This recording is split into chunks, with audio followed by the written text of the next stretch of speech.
Welcome back, class 10. Today we will learn and know about the principal demands of the Muslim League.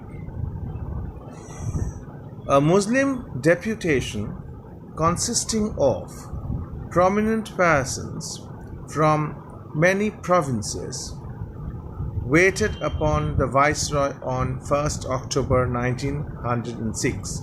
Waited upon the Viceroy. What does it mean? Waiting upon somebody means they waited to meet. Waiting upon the Viceroy means they went to meet the Viceroy. It was led by Aga Khan, head of the Ismaili sect of Muslims. The Muslim leaders made the following demands. So what did the Muslim leaders, what were their demands? Their demands were separate electorates. The Muslims should be given the right of sending their representatives to the provincial councils and imperial legislative councils through separate communal electorates. That means the Muslim wanted that their representatives should be there in provincial councils and imperial legislative council based on religion, based on communal electorates. Communal means religion, electorates means representatives, those who will stand on provincial council and imperial legislative council. This is for the first time representatives will be standing or will be fighting their election based on religious backgrounds. Weightage in representation. The representation of the Muslim community should be determined not by their numerical strength. It should be in accordance with the position they occupied in India over 100 years ago. So it will be their representation will be based on their weight, how and what areas and how much they occupied and stayed in India. So they are a very important sect. According to their importance, they will be represented, not according to their numerical strength. Number 3. Separate representation in the municipal and university bodies. There should be some scheme for giving adequate representation to the Muslims in municipal and district boards and the senates and syndicates of Indian universities. That means there should be some scheme, some plan by which representation of the Muslims should be in the municipal and district boards and senates and in the universities, syndicates of the universities. Number 4. Greater representation in civil, military and judicial services. Very simple. More Muslims should be there in civil services, more Muslims should be there in judicial services, more Muslims should be there in military services. Further, there should be Muslim judges in every high court. See their plan. In every high court also there should be a Muslim judge. Okay, the founding of a Muslim university. The deputation asked for help in founding a Muslim university. The address concluded, address means the letter, concluded with the words that the bond of loyalty, quote unquote, the bond of loyalty united Muslims and British in India. The Britishers brainwashed them so much, the Muslims started thinking that the Britishers and Muslims could be friends, and that too loyal friends.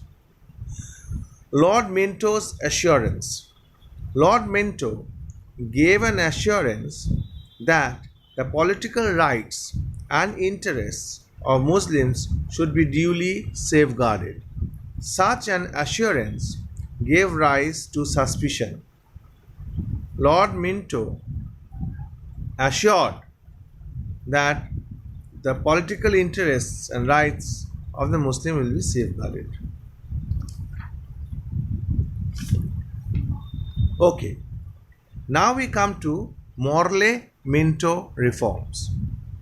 Morley Minto reforms in 1909 provided a separate representation of the Muslims community. The system of separate representation is implied that communities should serve as the basis of representation. In other words, the Muslims would vote for Muslim candidates and Hindus will vote for Hindu candidates. So Monte-Menlo reform made it clear that Muslims will vote for Muslims and Hindus will vote for Hindus. Separate electorates struck a fatal blow in the unity of India. Obviously, see, you should understand that previously Hindus and Muslims fought together. Now what happened was they were divided on the basis of communal grounds, on the basis of religion. So the moment Hindus and Muslims are divided on the basis of religion, it is a fatal blow in the unity of the India. And that is exactly what the Britishers wanted. Formation of the Muslim League. The Muslim leaders felt very happy and satisfied with the reception that the government gave to their deputation.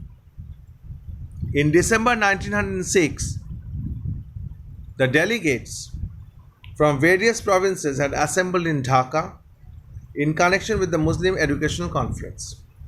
Taking advantage of this occasion, Nawab Salimullah proposed to form a central organization to exclusively look after the interests of the Muslim community. So what happened?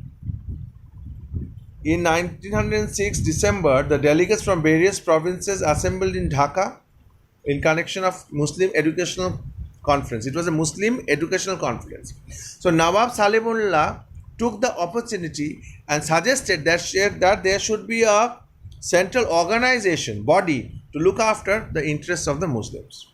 All proposal was accepted and All India Muslim League was formed.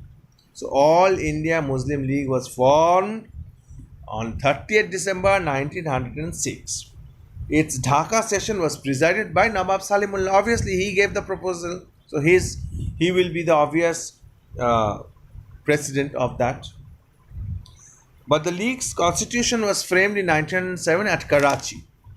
First session after the formal adaptation of the constitution was held in 1908 at Amritsar under the chairmanship of Syed Ali Imam. It was formed in Dhaka, constitution framed in Karachi. First session was held in Amritsar. Aims and objectives of the Muslim League. Very important from your ICSE point of view. Number one, objectives of the League were laid down as follows. Number one, to promote among Indian Muslims feeling of loyalty toward the British government. All along they did this, loyal towards the Britishers. The League would also remove misconception that may arise as to the intentions of government in relation to Indian Muslims. Any misconceptions that might arise in the minds of the government will be removed by this Muslim League. Number two, to protect the political and other rights of the Muslims and to place their needs and aspirations before the government in mild and moderate language. Mildly, they will put the aspirations in front of the government. To prevent the rise of any feeling of hostility, enmity between the Muslims and other communities without adversely affecting the aforesaid objectives of the League. That there should be, if any feeling of animosity or any feeling of enmity rises among Muslims and any other communities, it should be prevented, provided the other two objectives are not hampered. Now, two direct results of the formation of the League. What was the two direct results? The League leaders were trying to cut off the Muslim masses from the national movement. That exactly happened. The Muslim League was an outright loyalist organization. Nawab Wakar ul Mulk, a prominent leader of the League, addressing a student rally, said, "Remember that your national duty is to be loyal to the British." So, if you are loyal to the British, obviously from the main force or flow of national movement, you will be cut off. The British welcomed the formation of the League. Very simple, because they wanted that Hindus and Muslims should be divided, and that's exactly what happened. They were successful in sowing the seed, planting the seeds of conflict between the two great communities. They offered support to the Muslim League in the hope that it would provide an effective answer to the Congress. Communal fear, jealousy continued to grow. So, this is exactly what happened after the formation of the Muslim League. Okay, that is all in your Muslim League. With this, we come to the end of chapter 5. I hope you have understood, and we will meet at the next class. Thank you.